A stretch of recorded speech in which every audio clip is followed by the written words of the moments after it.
ಕನ್ನಡ ವಾಹಿನಿ ರಾಷ್ಟ್ರೀಯ ಹಿತಾಸಕ್ತಿಯ ಸಮರ್ಥನೆ ಮಾಡಿಕೊಳ್ತಾ ರಾಷ್ಟ್ರೀಯ ಹಿತಾಸಕ್ತಿಯ ಜೊತೆಗೆ ರಾಜಿಯಾಗದೆ ಸುದ್ದಿಯನ್ನು ಬಿತ್ತರಿಸ್ತಕ್ಕಂಥ ಒಂದು ಸುದ್ದಿವಾಹಿನಿ. ಇತ್ತೀಚಿನ ದಿನಗಳಲ್ಲಿ ಬಾಂಗ್ಲಾದಲ್ಲಿ ನಡೆದಂಥ ದಂಗೆ ಇರ್ಬೋದು ಅಥವಾ ದೇಶದಲ್ಲಿ ನಡೀತಿರ್ತಕ್ಕಂಥ ರಾಜಕೀಯ ವಿದ್ಯಮಾನಗಳನ್ನು ವಿಶ್ಲೇಷಣೆ ಮಾಡ್ತಕ್ಕಂಥ ರೀತಿ ಇದೆಯಲ್ಲ, ಅದರಲ್ಲೆಲ್ಲೂ ರಾಷ್ಟ್ರೀಯ ಹಿತಾಸಕ್ತಿಯನ್ನು ಬಿಟ್ಟುಕೊಡುವಂಥ ಮಾತು ಕಂಡು ಬಂದಿಲ್ಲ. ಸಂವಿಧಾನ ಮತ್ತು ಪ್ರಜಾಪ್ರಭುತ್ವದ ಮೇಲೆ ವಿಶ್ವಾಸ ಇಟ್ಟು ಪ್ರಜಾಪ್ರಭುತ್ವದ ಮೌಲ್ಯಗಳನ್ನು ಗಟ್ಟಿ ಮಾಡುವಂಥ ಕೆಲಸವನ್ನು ಸುದ್ದಿವಾಹಿನಿಗಳು ಮಾಡ್ತಿರುವಂಥ ಸಂದರ್ಭದಲ್ಲಿ ವಿಶೇಷ ರೂಪದಲ್ಲಿ ರಿಪಬ್ಲಿಕ್ ಕನ್ನಡ ತಂದೆ ಆದಂಥ ಪಾತ್ರವನ್ನು ಕನಸಿನ ಕರ್ನಾಟಕ ಹೇಗಿರಬೇಕು ಅನ್ನುವ ಕನಸನ್ನು ಬಿತ್ತೋದ್ರ ಮೂಲಕ ಜನರ ಮನಸ್ಸಿನಲ್ಲಿ ಮತ್ತು ರಾಜಕೀಯ ವಿವಿಧ ನಾಯಕರುಗಳ ಮನಸ್ಸಿನಲ್ಲಿ ಬಿತ್ತೋದ್ರ ಮೂಲಕ ಆ ಕನಸಿಗೆ ಒಂದು ಶಕ್ತಿ ಕೊಡುವಂಥ ಕೆಲಸವನ್ನು ಮಾಡ್ತಾಯಿದೆ. ತುಂಬ ಅದ್ಭುತವಾಗಿ ಕಾರ್ಯಕ್ರಮಗಳು ಮೂಡಿ ಬರ್ತಾ ಇದ್ದಾವೆ. ನಾನು ಅಭಿನಂದನೆಗಳನ್ನು ಸಲ್ಲಿಸ್ತೇನೆ.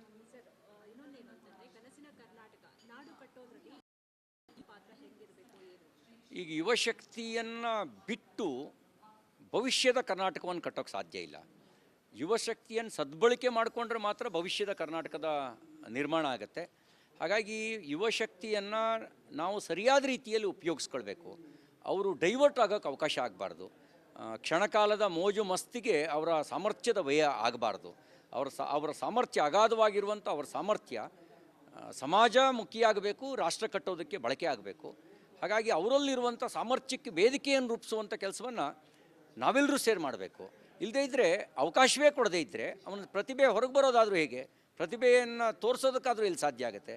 ಆ ರೀತಿ ಅವಕಾಶವನ್ನು ಮುಕ್ತವಾಗಿ ಕಲ್ಪಿಸೋದು ಕೆಲಸ ನಮ್ಮ ಕೆಲಸ. ಸಾಮರ್ಥ್ಯ ಅವರಿಗಿದ್ದೇ ಇದೆ.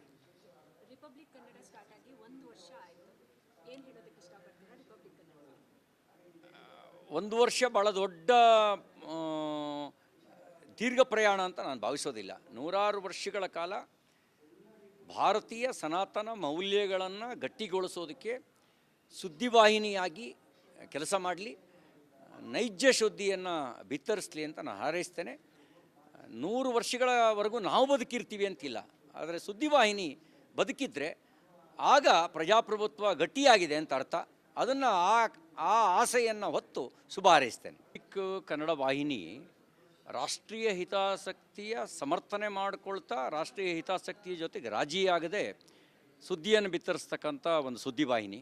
ಇತ್ತೀಚಿನ ದಿನಗಳಲ್ಲಿ ಬಾಂಗ್ಲಾದಲ್ಲಿ ನಡೆದಂಥ ದಂಗೆ ಇರ್ಬೋದು ಅಥವಾ ದೇಶದಲ್ಲಿ ನಡೀತಿರ್ತಕ್ಕಂಥ ರಾಜಕೀಯ ವಿದ್ಯಮಾನಗಳನ್ನು ವಿಶ್ಲೇಷಣೆ ಮಾಡ್ತಕ್ಕಂಥ ರೀತಿ ಇದೆಯಲ್ಲ, ಅದರಲ್ಲೆಲ್ಲೂ ರಾಷ್ಟ್ರೀಯ ಹಿತಾಸಕ್ತಿಯನ್ನು ಬಿಟ್ಟುಕೊಡುವಂಥ ಮಾತು ಕಂಡು ಬಂದಿಲ್ಲ.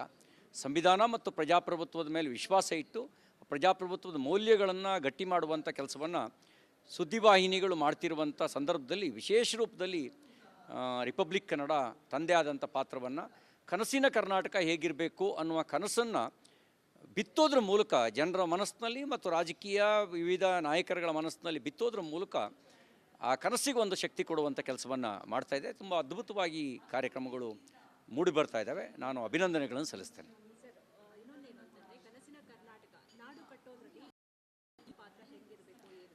ಈಗ ಯುವಶಕ್ತಿಯನ್ನು ಬಿಟ್ಟು ಭವಿಷ್ಯದ ಕರ್ನಾಟಕವನ್ನು ಕಟ್ಟೋಕ್ಕೆ ಸಾಧ್ಯ ಇಲ್ಲ. ಯುವಶಕ್ತಿಯನ್ನು ಸದ್ಬಳಕೆ ಮಾಡಿಕೊಂಡ್ರೆ ಮಾತ್ರ ಭವಿಷ್ಯದ ಕರ್ನಾಟಕದ ನಿರ್ಮಾಣ ಆಗುತ್ತೆ. ಹಾಗಾಗಿ ಯುವಶಕ್ತಿಯನ್ನು ನಾವು ಸರಿಯಾದ ರೀತಿಯಲ್ಲಿ ಉಪಯೋಗಿಸ್ಕೊಳ್ಬೇಕು. ಅವರು ಡೈವರ್ಟ್ ಆಗೋಕ್ಕೆ ಅವಕಾಶ ಆಗಬಾರ್ದು. ಕ್ಷಣಕಾಲದ ಮೋಜು ಮಸ್ತಿಗೆ ಅವರ ಸಾಮರ್ಥ್ಯದ ವ್ಯಯ ಆಗಬಾರ್ದು. ಅವರ ಸಾಮರ್ಥ್ಯ ಅಗಾಧವಾಗಿರುವಂಥ ಅವರ ಸಾಮರ್ಥ್ಯ ಸಮಾಜಮುಖಿಯಾಗಬೇಕು, ರಾಷ್ಟ್ರ ಕಟ್ಟೋದಕ್ಕೆ ಬಳಕೆ ಆಗಬೇಕು. ಹಾಗಾಗಿ ಅವರಲ್ಲಿರುವಂಥ ಸಾಮರ್ಥ್ಯಕ್ಕೆ ವೇದಿಕೆಯನ್ನು ರೂಪಿಸುವಂಥ ಕೆಲಸವನ್ನು ನಾವೆಲ್ಲರೂ ಸೇರಿ ಮಾಡಬೇಕು. ಇಲ್ಲದೇ ಇದ್ದರೆ, ಅವಕಾಶವೇ ಕೊಡದೇ ಇದ್ದರೆ ಅವನ ಪ್ರತಿಭೆ ಹೊರಗೆ ಬರೋದಾದರೂ ಹೇಗೆ? ಪ್ರತಿಭೆಯನ್ನು ತೋರಿಸೋದಕ್ಕಾದರೂ ಇಲ್ಲಿ ಸಾಧ್ಯ ಆಗುತ್ತೆ. ಆ ರೀತಿ ಅವಕಾಶವನ್ನು ಮುಕ್ತವಾಗಿ ಕಲ್ಪಿಸೋದು ಕೆಲಸ ನಮ್ಮ ಕೆಲಸ. ಸಾಮರ್ಥ್ಯ ಅವರಿಗಿದ್ದೇ ಇದೆ. ರಿಪಬ್ಲಿಕ್ ಕನ್ನಡ ಸ್ಟಾರ್ಟ್ ಆಗಿ 1 ವರ್ಷ ಆಯಿತು. ಏನು ಹೇಳೋದಕ್ಕೆ ಇಷ್ಟಪಡ್ತೀರಾ ರಿಪಬ್ಲಿಕ್ ಕನ್ನಡ? 1 ವರ್ಷ ಭಾಳ ದೊಡ್ಡ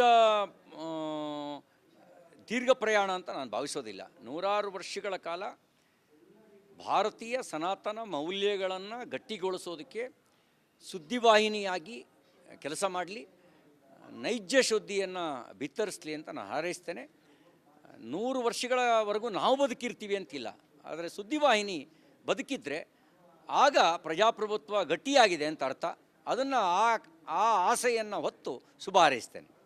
ಕನ್ನಡ ವಾಹಿನಿ ರಾಷ್ಟ್ರೀಯ ಹಿತಾಸಕ್ತಿಯ ಸಮರ್ಥನೆ ಮಾಡಿಕೊಳ್ತಾ ರಾಷ್ಟ್ರೀಯ ಹಿತಾಸಕ್ತಿಯ ಜೊತೆಗೆ ರಾಜಿಯಾಗದೆ ಸುದ್ದಿಯನ್ನು ಬಿತ್ತರಿಸ್ತಕ್ಕಂಥ ಒಂದು ಸುದ್ದಿವಾಹಿನಿ. ಇತ್ತೀಚಿನ ದಿನಗಳಲ್ಲಿ ಬಾಂಗ್ಲಾದಲ್ಲಿ ನಡೆದಂಥ ದಂಗೆ ಇರ್ಬೋದು ಅಥವಾ ದೇಶದಲ್ಲಿ ನಡೀತಿರ್ತಕ್ಕಂಥ ರಾಜಕೀಯ ವಿದ್ಯಮಾನಗಳನ್ನು ವಿಶ್ಲೇಷಣೆ ಮಾಡ್ತಕ್ಕಂಥ ರೀತಿ ಇದೆಯಲ್ಲ, ಅದರಲ್ಲೆಲ್ಲೂ ರಾಷ್ಟ್ರೀಯ ಹಿತಾಸಕ್ತಿಯನ್ನು ಬಿಟ್ಟುಕೊಡುವಂಥ ಮಾತು ಕಂಡುಬಂದಿಲ್ಲ. ಸಂವಿಧಾನ ಮತ್ತು ಪ್ರಜಾಪ್ರಭುತ್ವದ ಮೇಲೆ ವಿಶ್ವಾಸ ಇಟ್ಟು ಪ್ರಜಾಪ್ರಭುತ್ವದ ಮೌಲ್ಯಗಳನ್ನು ಗಟ್ಟಿ ಮಾಡುವಂಥ ಕೆಲಸವನ್ನು ಸುದ್ದಿವಾಹಿನಿಗಳು ಮಾಡ್ತಿರುವಂಥ ಸಂದರ್ಭದಲ್ಲಿ ವಿಶೇಷ ರೂಪದಲ್ಲಿ ರಿಪಬ್ಲಿಕ್ ಕನ್ನಡ ತಂದೆ ಆದಂಥ ಪಾತ್ರವನ್ನು, ಕನಸಿನ ಕರ್ನಾಟಕ ಹೇಗಿರಬೇಕು ಅನ್ನುವ ಕನಸನ್ನು ಬಿತ್ತೋದ್ರ ಮೂಲಕ ಜನರ ಮನಸ್ಸಿನಲ್ಲಿ ಮತ್ತು ರಾಜಕೀಯ ವಿವಿಧ ನಾಯಕರುಗಳ ಮನಸ್ಸಿನಲ್ಲಿ ಬಿತ್ತೋದ್ರ ಮೂಲಕ ಆ ಕನಸಿಗೆ ಒಂದು ಶಕ್ತಿ ಕೊಡುವಂಥ ಕೆಲಸವನ್ನು ಮಾಡ್ತಾಯಿದೆ. ತುಂಬ ಅದ್ಭುತವಾಗಿ ಕಾರ್ಯಕ್ರಮಗಳು ಮೂಡಿ ಬರ್ತಾ ಇದ್ದಾವೆ. ನಾನು ಅಭಿನಂದನೆಗಳನ್ನು ಸಲ್ಲಿಸ್ತೇನೆ. ಸರ್, ಇನ್ನೊಂದೇನು ಅಂತಂದ್ರೆ ಕನಸಿನ ಕರ್ನಾಟಕ ನಾಡು ಕಟ್ಟೋದ್ರಲ್ಲಿ ಪಾತ್ರ ಹೇಗಿರಬೇಕು ಏನು? ಈಗ ಯುವಶಕ್ತಿಯನ್ನು ಬಿಟ್ಟು ಭವಿಷ್ಯದ ಕರ್ನಾಟಕವನ್ನು ಕಟ್ಟೋಕ್ಕೆ ಸಾಧ್ಯ ಇಲ್ಲ. ಯುವಶಕ್ತಿಯನ್ನು ಸದ್ಬಳಕೆ ಮಾಡಿಕೊಂಡ್ರೆ ಮಾತ್ರ ಭವಿಷ್ಯದ ಕರ್ನಾಟಕದ ನಿರ್ಮಾಣ ಆಗುತ್ತೆ. ಹಾಗಾಗಿ ಯುವಶಕ್ತಿಯನ್ನು ನಾವು ಸರಿಯಾದ ರೀತಿಯಲ್ಲಿ ಉಪಯೋಗಿಸ್ಕೊಳ್ಬೇಕು. ಅವರು ಡೈವರ್ಟ್ ಆಗೋಕ್ಕೆ ಅವಕಾಶ ಆಗಬಾರ್ದು. ಕ್ಷಣಕಾಲದ ಮೋಜು ಮಸ್ತಿಗೆ ಅವರ ಸಾಮರ್ಥ್ಯದ ವ್ಯಯ ಆಗಬಾರ್ದು. ಅವರ ಸಾಮರ್ಥ್ಯ ಅಗಾಧವಾಗಿರುವಂಥ ಅವರ ಸಾಮರ್ಥ್ಯ ಸಮಾಜಮುಖಿಯಾಗಬೇಕು, ರಾಷ್ಟ್ರ ಕಟ್ಟೋದಕ್ಕೆ ಬಳಕೆ ಆಗಬೇಕು. ಹಾಗಾಗಿ ಅವರಲ್ಲಿರುವಂಥ ಸಾಮರ್ಥ್ಯಕ್ಕೆ ವೇದಿಕೆಯನ್ನು ರೂಪಿಸುವಂಥ ಕೆಲಸವನ್ನು ನಾವೆಲ್ಲರೂ ಸೇರಿ ಮಾಡಬೇಕು.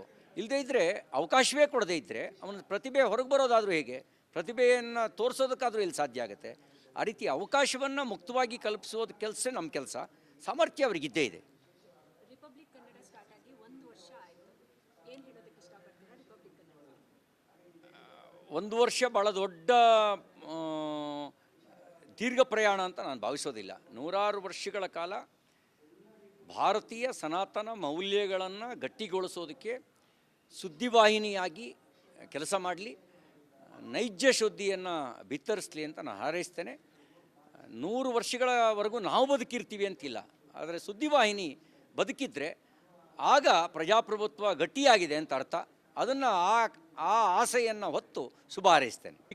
ಕನ್ನಡ ವಾಹಿನಿ ರಾಷ್ಟ್ರೀಯ ಹಿತಾಸಕ್ತಿಯ ಸಮರ್ಥನೆ ಮಾಡಿಕೊಳ್ತಾ, ರಾಷ್ಟ್ರೀಯ ಹಿತಾಸಕ್ತಿಯ ಜೊತೆಗೆ ರಾಜಿಯಾಗದೆ ಸುದ್ದಿಯನ್ನು ಬಿತ್ತರಿಸ್ತಕ್ಕಂಥ ಒಂದು ಸುದ್ದಿವಾಹಿನಿ. ಇತ್ತೀಚಿನ ದಿನಗಳಲ್ಲಿ ಬಾಂಗ್ಲಾದಲ್ಲಿ ನಡೆದಂಥ ದಂಗೆ ಇರ್ಬೋದು ಅಥವಾ ದೇಶದಲ್ಲಿ ನಡೀತಿರ್ತಕ್ಕಂಥ ರಾಜಕೀಯ ವಿದ್ಯಮಾನಗಳನ್ನು ವಿಶ್ಲೇಷಣೆ ಮಾಡ್ತಕ್ಕಂಥ ರೀತಿ ಇದೆಯಲ್ಲ, ಅದರಲ್ಲೆಲ್ಲೂ ರಾಷ್ಟ್ರೀಯ ಹಿತಾಸಕ್ತಿಯನ್ನು ಬಿಟ್ಟುಕೊಡುವಂಥ ಮಾತು ಕಂಡುಬಂದಿಲ್ಲ. ಸಂವಿಧಾನ ಮತ್ತು ಪ್ರಜಾಪ್ರಭುತ್ವದ ಮೇಲೆ ವಿಶ್ವಾಸ ಇಟ್ಟು ಪ್ರಜಾಪ್ರಭುತ್ವದ ಮೌಲ್ಯಗಳನ್ನು ಗಟ್ಟಿ ಮಾಡುವಂಥ ಕೆಲಸವನ್ನು ಸುದ್ದಿವಾಹಿನಿಗಳು ಮಾಡ್ತಿರುವಂಥ ಸಂದರ್ಭದಲ್ಲಿ ವಿಶೇಷ ರೂಪದಲ್ಲಿ ರಿಪಬ್ಲಿಕ್ ಕನ್ನಡ ತಂದೆ ಆದಂಥ ಪಾತ್ರವನ್ನು, ಕನಸಿನ ಕರ್ನಾಟಕ ಹೇಗಿರಬೇಕು ಅನ್ನುವ ಕನಸನ್ನು ಬಿತ್ತೋದ್ರ ಮೂಲಕ ಜನರ ಮನಸ್ಸಿನಲ್ಲಿ ಮತ್ತು ರಾಜಕೀಯ ವಿವಿಧ ನಾಯಕರುಗಳ ಮನಸ್ಸಿನಲ್ಲಿ ಬಿತ್ತೋದ್ರ ಮೂಲಕ ಆ ಕನಸಿಗೆ ಒಂದು ಶಕ್ತಿ ಕೊಡುವಂಥ ಕೆಲಸವನ್ನು ಮಾಡ್ತಾಯಿದೆ. ತುಂಬ ಅದ್ಭುತವಾಗಿ ಕಾರ್ಯಕ್ರಮಗಳು ಮೂಡಿ ಬರ್ತಾ ಇದ್ದಾವೆ. ನಾನು ಅಭಿನಂದನೆಗಳನ್ನು ಸಲ್ಲಿಸ್ತೇನೆ.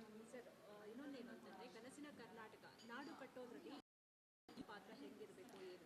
ಈಗ ಯುವಶಕ್ತಿಯನ್ನು ಬಿಟ್ಟು ಭವಿಷ್ಯದ ಕರ್ನಾಟಕವನ್ನು ಕಟ್ಟೋಕ್ಕೆ ಸಾಧ್ಯ ಇಲ್ಲ. ಯುವಶಕ್ತಿಯನ್ನು ಸದ್ಬಳಕೆ ಮಾಡಿಕೊಂಡ್ರೆ ಮಾತ್ರ ಭವಿಷ್ಯದ ಕರ್ನಾಟಕದ ನಿರ್ಮಾಣ ಆಗುತ್ತೆ. ಹಾಗಾಗಿ ಯುವಶಕ್ತಿಯನ್ನು ನಾವು ಸರಿಯಾದ ರೀತಿಯಲ್ಲಿ ಉಪಯೋಗಿಸ್ಕೊಳ್ಬೇಕು. ಅವರು ಡೈವರ್ಟ್ ಆಗೋಕ್ಕೆ ಅವಕಾಶ ಆಗಬಾರ್ದು.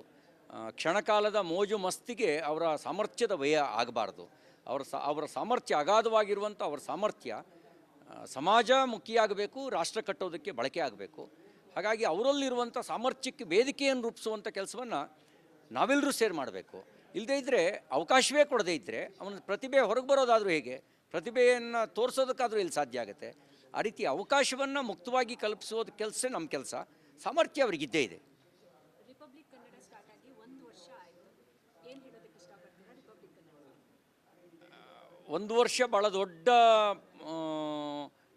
ದೀರ್ಘ ಪ್ರಯಾಣ ಅಂತ ನಾನು ಭಾವಿಸೋದಿಲ್ಲ. 100 ವರ್ಷಗಳ ಕಾಲ ಭಾರತೀಯ ಸನಾತನ ಮೌಲ್ಯಗಳನ್ನು ಗಟ್ಟಿಗೊಳಿಸೋದಕ್ಕೆ ಸುದ್ದಿವಾಹಿನಿಯಾಗಿ ಕೆಲಸ ಮಾಡಲಿ, ನೈಜ ಸುದ್ದಿಯನ್ನು ಬಿತ್ತರಿಸಲಿ ಅಂತ ನಾನು ಹಾರೈಸ್ತೇನೆ.